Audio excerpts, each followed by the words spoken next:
What's up guys, welcome back to another GGF video, and today we can finally showcase the highly anticipated Lian Li PC-O11 Dynamic chassis.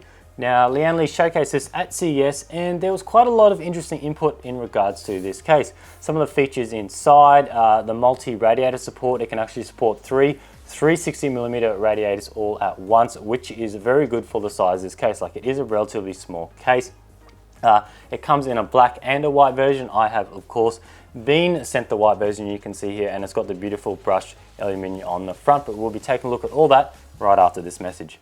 Take your system to the next level with the Ultra Quad M.2 card from ASRock, supporting 4 Gen 3 x 4 NVMe M.2 SSDs on AMD's X399 or Intel's X299 platform with bootable RAID support.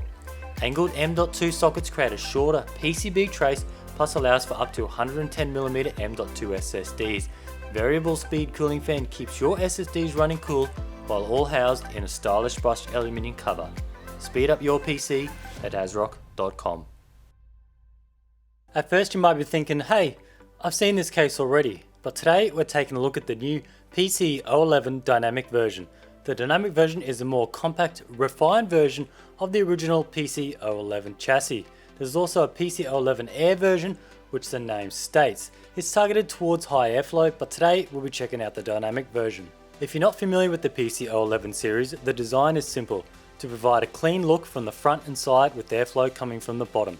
I find this look very unique and a great way to show off internal hardware. So what has changed in the new Dynamic model? From an exterior point of view, the Dynamic is smaller in height, going from 506mm to just under 450mm. You may have spotted it already, but yes, there is a DeBauer badge stamped on the inside of the chassis. I reached out to Lian Li about this and was told that DeBauer worked with Lian Li to design the Dynamic version from start to finish. We also see a new side panel mounting solution, which I really do like. With this new design, all panels are drop-in and locked via the top cover. This means there are no thumb screws holding any panels on, thus providing a much cleaner look. I guess the only downside to this is if you ever wish to remove your side panel, you do need to remove the top panel first. Also, the bottom of the chassis has been trimmed down a bit and the traditional ventilation box system has now been removed. We have regular feet instead with the magnetic dust filter on the bottom. I can only assume this has been done to provide better air intake. Looking on the inside, we see up to ATX motherboard support. eATX does fit but does go past the allocated motherboard tray. I like how Lian Li have now added nice quality rubber cable grommets instead of just square cutouts like in some of their older cases. The whole right side of the motherboard tray is full of cable routing holes, so you should have no issues with cables in this area. For bottom motherboard cables, Lian Li have added 2 semi-hexagon holes, which I think is a nice touch as cable grommets aren't required down there. These will also pick up your SATA cables for the 2 SSD spots there as well. Another interesting feature in the Dynamic is the ability to mount up to a 360mm side mounted radiator. Other brands have done this before and now Lian Li are giving it a go. Just bear in mind that all front airflow on the case is blocked off. As I mentioned earlier, this case is designed to grab air from the bottom up through the case, then out the side or the top. An interesting idea, and I don't see any temperature issues providing the bottom of the case is kept relatively clear. Now the side radiator location is tight. Having this side radiator mount does give you a few possibilities when mounting radiators, as there is up to 50mm of space in the back compartment. You can either go fans and rad in the main section, fans in the main section and a rad in the back, or rad in the main section and fans in the back. I tried a standard 360mm 40mm thick EK PE radiator and it fits fine in the main section of the case, but it won't fit in the back section of the case. The EK rad is just too wide. However, trying a BitsPower Slim radiator, I had no issues fitting this in either the main section or the back section of the case. Ideally, I think the best solution for the side radiator mount will be fans in the main section and radiator in the back section if you're going for a multi-radiator solution. Top radiator support is also up to 360mm with an impressive motherboard clearance of up to 90mm for radiator and fans. We also appreciate the top radiator mount has plenty of slots rather than just single holes for better flexibility. But bear in mind that if you install a thick side radiator in the main section, it will stick out and prohibit installing a radiator in the top. For the bottom, you can install up to a 360mm radiator, and thickness will really depend on what you're installing in your motherboard PCIe slots. So radiator support in such a small case is surprisingly good. I can fit 3 40mm thick 360mm radiators or two 60mm plus thick rads in the top and bottom with a slim on the side in this chassis, which is impressive. Just remember, the side radiator mount can fit a max radiator width of 125mm in the back. Moving over to the rear of the chassis, we see the backside panel has plenty of ventilation for that side radiator and the PSU locations. The O11 Dynamic follows a similar solution to Lian Li's recent Alpha series when it comes to storage and cable management. We have this cage that holds one hard drive or two SSDs, and once installed, the cage covers most of your cables. Another interesting area is the rear 3.5-inch hard drive cage, which houses two 3.5-inch drives but are removed and installed via the outside of the chassis. I think this idea is brilliant. Even more interesting is this cage can be completely removed and a second power supply can be installed if required. Or you could move your primary PSU location from the bottom up to the top. Now moving on to front I/O, I really appreciate how Lian Li have kept it looking clean, simple and elegant by adding a single piece of brushed aluminium that runs from the top to the bottom. Now at the top we have the power button, which also duplicates as the power LED and the hard drive LED. Now I do like how that button is a rectangle and it does represent nicely with the two USB ports below. There's also two audio jacks and then your USB Type-C Gen 2 port. Now that also does have the newer internal Gen 2 connector for your newer motherboards. And I just like how the whole front sort of blends in together. You don't have the bright blue USB ports, you don't have colored audio connectors, it just looks really nice together. And also if you look closely, you can see that Lian Li, they have CNC'd the inside out of each little port, or sort of like routed the edges, and you get this really nice mirrored quality look. Moving on to vertical GPU support, I've had a lot of people ask, does this chassis support vertical GPUs? And yes, it does.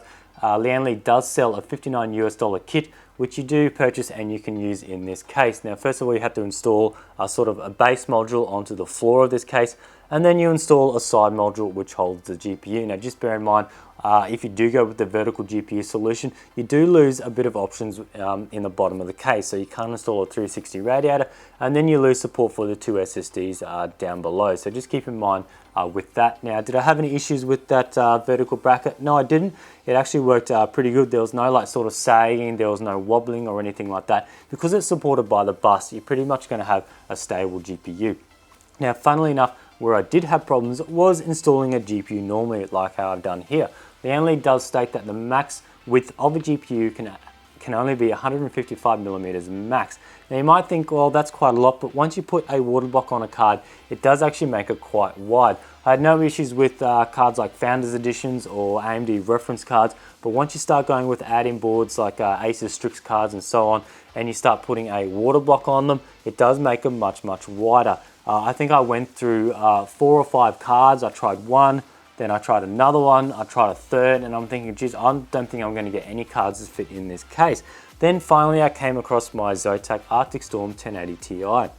Now what Zotac do is they put the terminal bridge on the inside bottom of the card. It doesn't stick on the edge, so it actually makes it that little bit smaller in width, and then I just have to work out how the fittings run. So just keep in mind with that, 155mm is the max width. I tried some air-cooled cards, like say the Zotac 1080 Ti Amp Extreme. That went in no worries at all. So it is 100% down to sort of your bigger, bulkier cards with water blocks on them. So just keep in mind when you installing those. Other things with cables, I had a few people ask me, will cables affect the side panel? No, I had no issues getting GPU cables on at all. Like these ones are close, but the side panel does close. No issues at all. Now coming down to price wise, Lian Li are doing a special for the opening release date of this chassis. It's down to $99 US for this case. For the black one, it is normally $130 US, so you are saving 30 bucks right there straight off the mark for, I think it's just the first day only. So if you're getting quick, you'll save 30 bucks on this case. And the white version does retail for $135 US, but just bear in mind the sale is only on the black version. Now you might be wondering, that is pretty cheap, 130 bucks US for this case. How have they done it compared to some of their other cases? Now, they only have gone with, they've gone with steel and rivets over their traditional sort of aluminium and sort of screws. Now, I recently checked out the Monster Lian Li V3000. That whole case is aluminium It weighs a feather. There's basically no rivets in it. It's all screwed. Now, those type of materials cost money. So going by an alternative with steel and rivets, you're going to get a much cheaper case. Now, I think that is good because not everyone wants to pay $500 for a chassis. Even though it is aluminium, I think bringing this out at a relatively competitive price is a good way to go for Lian Li.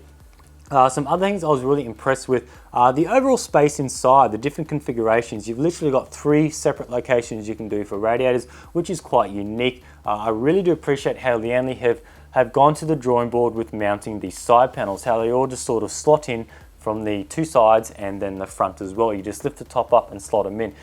It really gives it that nice clean look, and you don't have the 4 huge thumb screws on this side, the front side and the other side, which is a nice touch. The back side, I really do like that cover strip for your cables. We've seen that in the Alpha series, and I'm glad they brought it over to this case as well.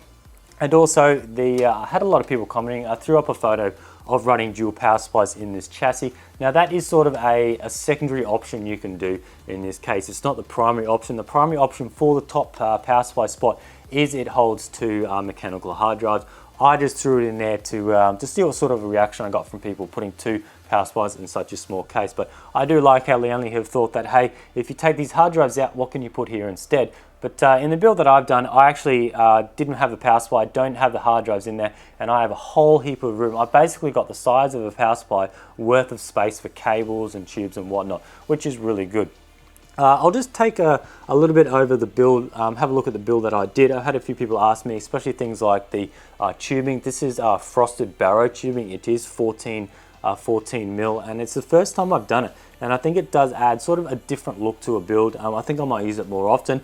I did go with a silver Aurora coolant.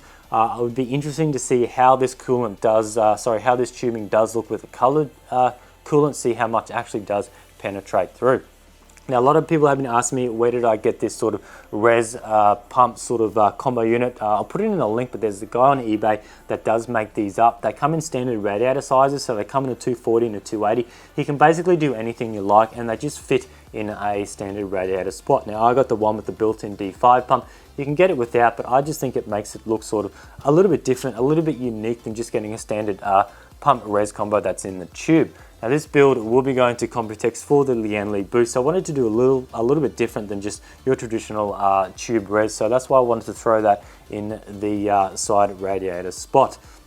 But overall, really impressed with this case. The amount of space you can utilize is nice, especially with the 2 radiators. Like I've got an 8700K, I did delid it, I got a 1080 Ti, and that's basically it for the main high-end components that are water cooled. And with these 2 360 mil radiators, it's going to cool those fine. And this case is relatively small. Like when I put it on my desk behind me, it just looks small in such a large space. So I think Lian Li have done a good job. The only issue is, just bear in mind, with horizontal GPU support, it does not exceed 155 millimeters wide. But yeah, great case. I want to thank Lian Li for sending this out. I want to thank you guys for watching, and stay tuned for next time.